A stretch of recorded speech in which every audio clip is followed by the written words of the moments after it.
Okay, I hope I'm audible to all the students who are attending this lecture of Introductory Microeconomics. In the last lecture of Introductory Microeconomics, we were studying about demand, okay? And we were doing some of the factors affecting the demand for a commodity. So we continue with the same topic, factors affecting the demand for a commodity.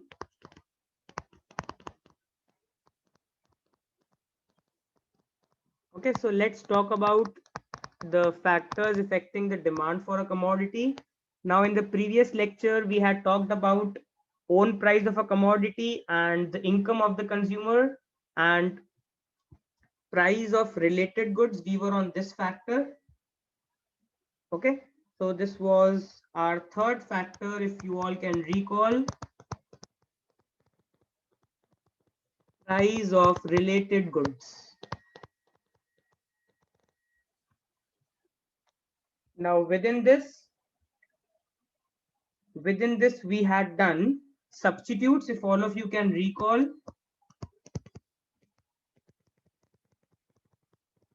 Substitutes covered in the previous lecture.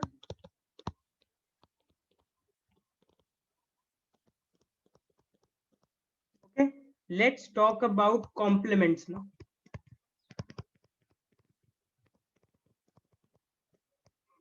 So when are two goods said to be perfect complements? Two goods are said to be perfect complements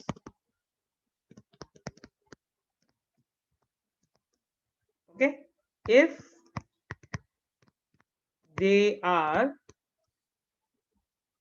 used in a fixed proportion, if they are used in a fixed proportion to satisfy a want.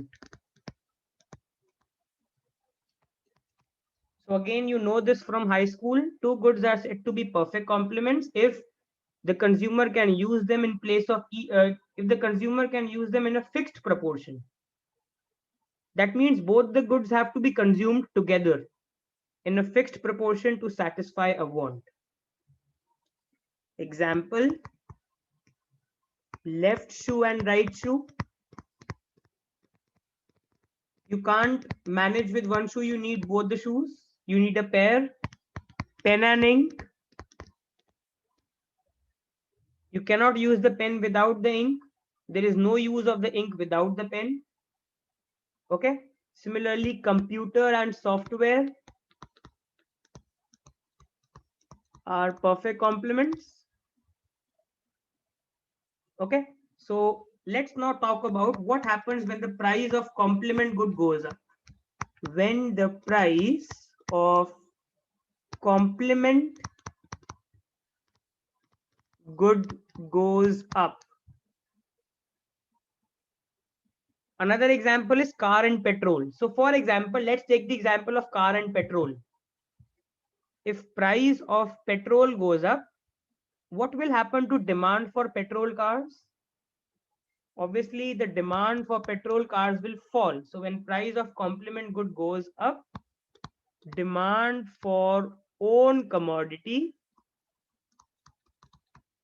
will fall, which implies the demand curve for own commodity will shift to the left. If the complement good becomes more expensive, you will start demanding less of the own commodity. Example, if price of petrol goes up, demand for petrol cars will fall. As a result, the demand curve will shift to the left. Exactly the opposite will happen when the price of complement good falls, demand for the own commodity increases, which implies that the demand curve for own commodity will shift to the right. Example, when petrol becomes cheaper and price of petrol falls, demand for petrol driven cars will go up, demand curve will shift to the right. So what do we observe? There exists an inverse relationship. There exists an inverse relationship between the price of the complement good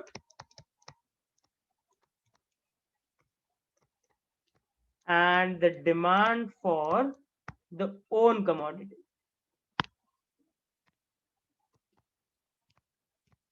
Okay, there exists an inverse relationship between price of complement good and demand for own commodity. When price of complement good goes up, demand for own commodity falls. When price of complement good falls, demand for own commodity goes up. So inverse relationship.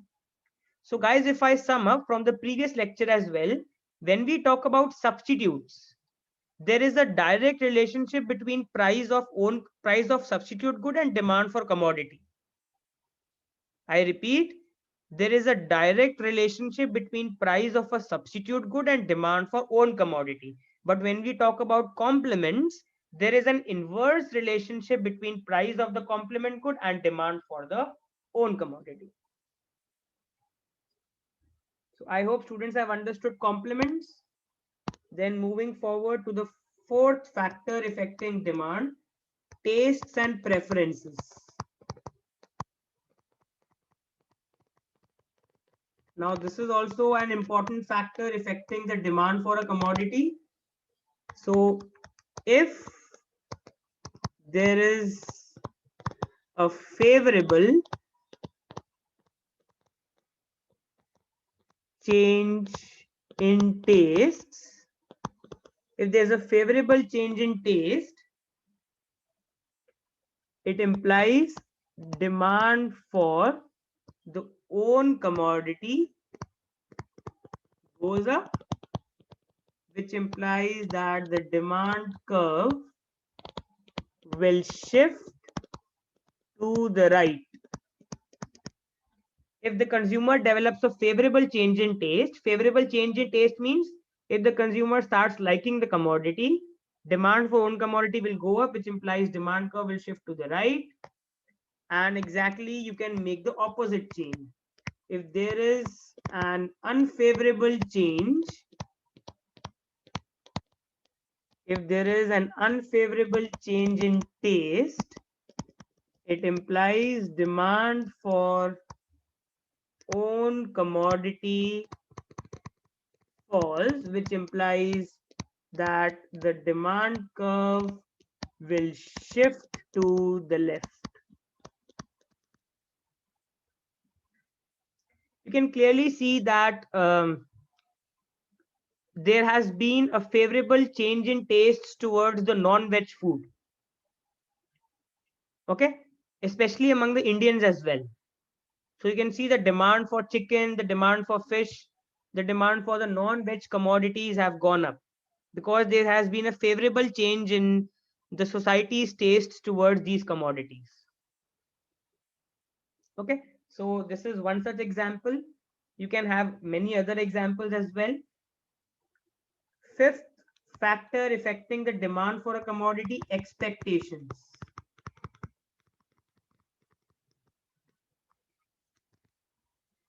Expectations about the price. What will be the price in the near future? That will also affect your demand today.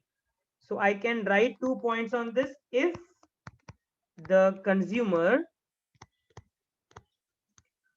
expects the price of the commodity to increase in the future, if the consumer expects the price of the commodity to rise in the future, demand for the commodity today will increase and the demand curve will shift to the right. If you expect the price of the commodity to rise tomorrow, what will you do today? Today you will buy more of it. If you expect the price to rise tomorrow, today you will buy more of it, and demand curve will shift to the right. Similarly, if the consumer expects the price of the commodity to fall in the future, it implies demand for the commodity today will fall.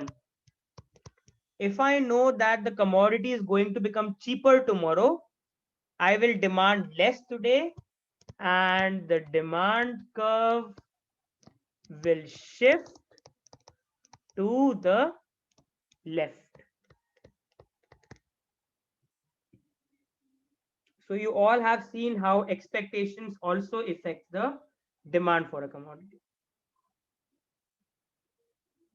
Okay, so moving forward to the sixth and the last point for factors affecting demand, number of buyers.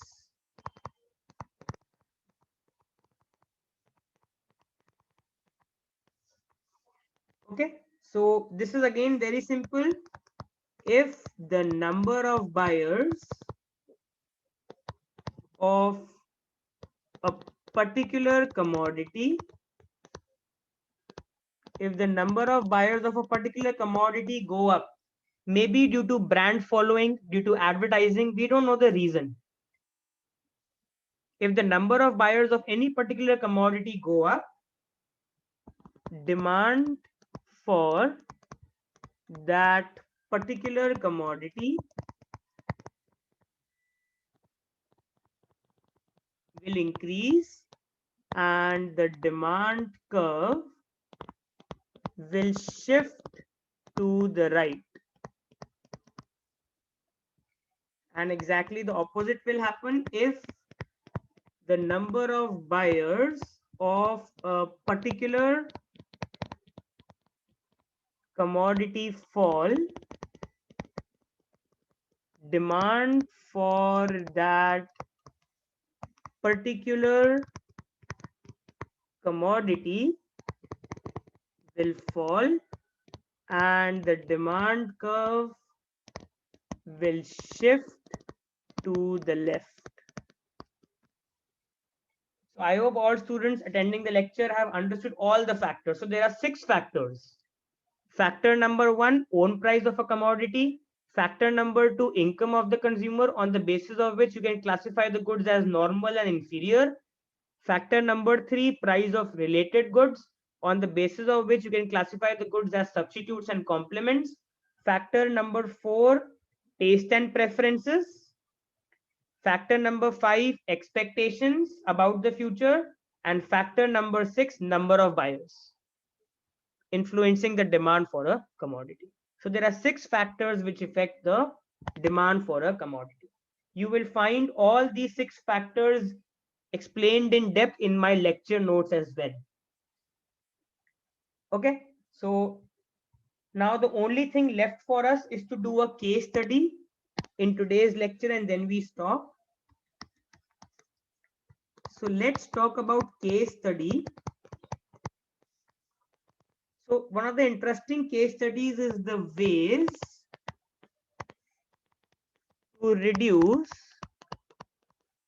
the quantity of smoking,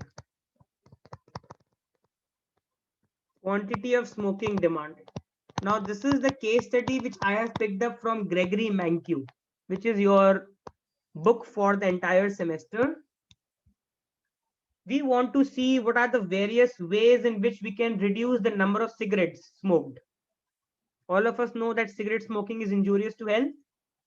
Okay, so let us see what are the various policies which can be adopted to reduce the quantity of smoking demanded. So the first policy which we have, policy 1. Okay, so policy 1 would be that one way to reduce smoking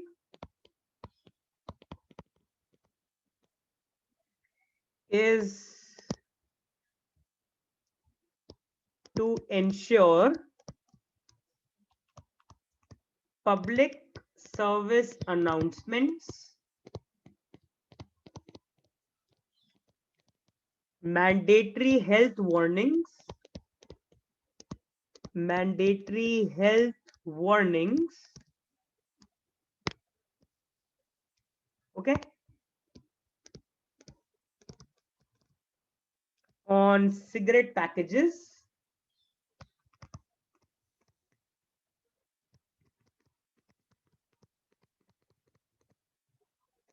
and prohibition of cigarette advertising on TVs. So basically, policy one is about creating awareness. How do we create awareness among the public to stop smoking? There can be public service announcements. There can be mandatory health warnings. Now, if you look at a cigarette packet, it's clearly written on it that smoking cigarette causes cancer. It's a mandatory health warning. Another way would be to remove all the advertisements from the television where people are smoking cigarettes. Now, if you look at policy one, what will this policy cause? Will this policy cause a shift in the demand curve or a movement of the demand curve? In policy one, nothing is happening to the price. No change is happening in the price of cigarettes. What is happening? There is awareness which is being created among the public to stop smoking cigarettes. Now, this policy will be clearly causing a shift in the demand curve because nothing is happening to the price. If you clearly look at policy one, there is no change in the price of cigarettes. They are still the same. But because of the awareness which is being created among the public through advertisements, through mandatory health warnings, through public announcements, what will happen? The demand curve of cigarettes itself is going to shift to the right. So this is the demand of cigarettes on the horizontal axis. This is the price on the vertical axis. So this was the initial demand curve. And you can clearly see that this policy will cause a shift in the demand curve. That means at the same price OP, quantity demanded of cigarettes will fall from OQ to OQ1. We move from point A to point B. So I hope all students have understood the first policy. So now let's look at the second policy. Policy 2. Now, policy makers can raise the price of cigarettes.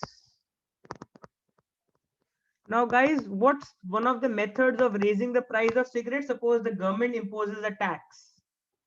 Suppose the government raises the tax on the manufacture of cigarettes. So I can say, we can write it like this: government raises the tax on the manufacture of cigarettes. Now this tax is imposed by the government on the producers, but the producers will pass on the burden of this tax to the consumers because cigarette is like an inelastic commodity. It's a habit. Even if the price goes up, people who are addicted to smoking will still go and buy cigarettes.